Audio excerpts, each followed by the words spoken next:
வானில் தோன்றும் மாலை சிவப்பு விழிகளில் பாதி விரல்களில் பாதி மூன்று கனிகளின் சுவை கொண்டு நேர் வந்து நின்றது கொடியொன்று பாலும் வெண்மை கள்ளும் வெண்மை பருகிடும் வேளை புரிந்திடும் உண்மை பாவை இனங்களும் அதுபோலே நாம் பருகி பார்க்கையில் மது போலே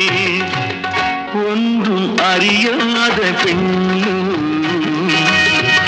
உண்மை மறைக்காத கண்ணும்